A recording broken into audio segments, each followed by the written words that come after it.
Maharashtra today 24 news सत्य परिस्थितीचा सविस्तर आढावा। बुलढाण्यातील शिवसेनेचे आमदार संजय गायकवाड यांनी काँग्रेस नेते राहुल गांधी यांची जीप तोडणाऱ्याला 11 लाखांचे बक्षीस जाहीर केले होते। त्यानंतर काँग्रेसवाले चांगलेच आक्रमक झाले। काँग्रेस पदाधिकारी व कार्यकर्त्यांनी बुलढाणा शहर पोलीस ठाण्यात तब्बल 4 तास धरणे आंदोलन केल्यानंतर पोलिसांनी वादग्रस्त विधान करणाऱ्या आमदार संजय गायकवाड यांच्यावर 16 सप्टेंबरच्या रात्री गुन्हा दाखल केला आहे। समाधान पुंडलिक दामधर राहणार जळगाव जामोद यांच्या फिर्यादीवरून आमदार संजय गायकवाड यांच्या विरुद्ध बुलढाणा शहर पोलीस ठाण्यात भारतीय दंड संहितेच्या विविध कलमांतर्गत गुन्हा दाखल करण्यात आला आहे। 4 घंटे से आपका यहाँ पर धरना आंदोलन चल रहा था, क्या कुछ एफआईआर दाखिल हो पाई है? संजय गायकवाड़ नामक एक अपराधी किस्म का एक आमदार जो इस देश के नेता विपक्ष माननीय राहुल गांधी जी की जुबान काटने के लिए 11 लाख रुपए देने की सुपारी की बात करता है। ये शिंदे गुट जो खुद मुख्यमंत्री है, उनकी शे के ऊपर यहाँ के आमदार ने जिस तरह की हरकत करी, देश के प्रधानमंत्री पहले तो जवाब दे कि क्या इस देश के नेता विपक्ष की हत्या करने की कोशिश भारतीय जनता पार्टी और उनके अनुसांगिक संगठन के रूप में शिंदे सेना के रूप में ये लोग करने की कोशिश कर रहे हैं। और ये पुलिस प्रशासन जो उस आमदार की कभी गाड़ी साफ करता है, कभी भू माफिया के रूप में जो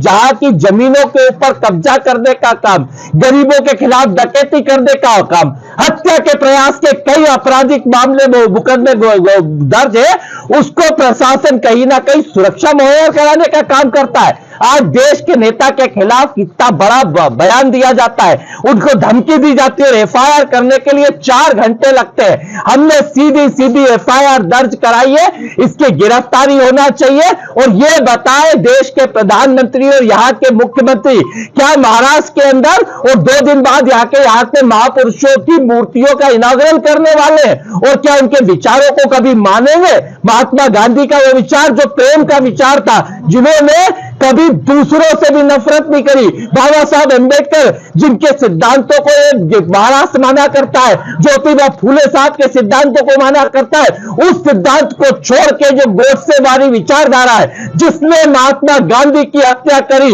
इस देश के अंदर इंदिरा गांधी की हत्या करी, राजीव गांधी जी की हत्या करी, उसके खिलाफ जो उस तरीके का बयान देता है, उस पर एफआईआर नहीं करी जाती है। जब हम आमरण अनशन पे बैठे, हम धरने पे बैठे 4 घंटे, सारे आमदार, सारे कार्यकर्ता और सभी बुलढाना का एक कांग्रेस का कार्यकर्ता बैठा, हमारे प्रदेश अध्यक्ष जी से बात हुई, नेता प्रतिपक्ष जी से बात हुई, सबने कहा कि एक सुर में महाराष्ट्र की पूरी कांग्रेस इस बुलढाना में आएगी अगर एफआईआर नहीं हुई और गिरफ्तारी नहीं हुई। हमारी सीधी चेतावनी है, एफआईआर दर्ज कराने की कही थी, कर दी है, और अगर गिरफ्तारी नहीं करी, इसके खिलाफ कार्रवाई नहीं करी, तो मुख्यमंत्री जिस दिन इस जिले के अंदर आएंगे, उनका पूरी तरीके से विरोध करा जाएगा। एक कार्यकर्ता पूरी ताकत के साथ विरोध करेगा, क्योंकि हम गांधी को मानने वाले नफरत के बाजार को खत्म करने के लिए और राहुल गांधी की हत्या क्यों करना चाहते हो? क्योंकि इस देश के गरीब की आवाज राहुल गांधी उठाते हैं, इस देश के शोषित वंचित की आवाज राहुल गांधी उठाते हैं, इस देश के हर उस वर्ग की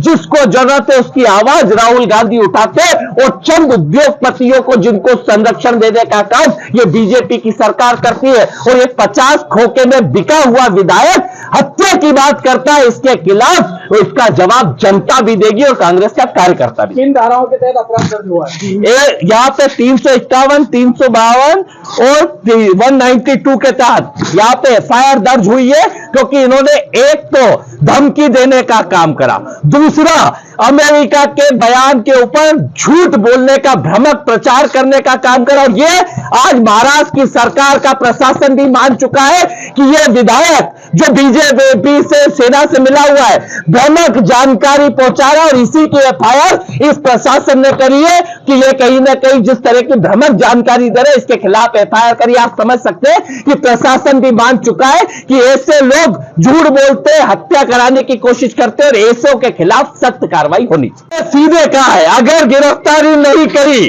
तो मुख्यमंत्री जिस दिन आएगा उस दिन पूरी ताकत के साथ बुल्डाना का एक एक कांग्रेस का कार्यकर्ता उस कार्यक्रम के विरोध में ताकत के साथ खड़ा रहेगा, क्योंकि महापुरुषों की मूर्तियों का इनाग्रेशन जब भी कर सकते हो जब उनके विचारों को मानो। क्योंकि आप महात्मा गांधी के उस मूर्ति का तो इनाग्रेशन करते हो पर उनके विचारों को नहीं मानते हो। नफरत के विचारों के लिए कोई जगह किसी भी महापुरुष के लिए नहीं है और ऐसे आमदार के खिलाफ सख्त कार्रवाई करना चाहिए और ये मुख्यमंत्री को बताना चाहिए क्या इस विचार के समर्थक है, ऐसे गुंडों का समर्थन करते हैं और अगर करते हैं तो इसका जवाब जनता देगी। महाराष्ट्र टुडे मराठीसाठी ब्युरो रिपोर्ट जिक्रुल्ला खान पठाण, बुलढाणा।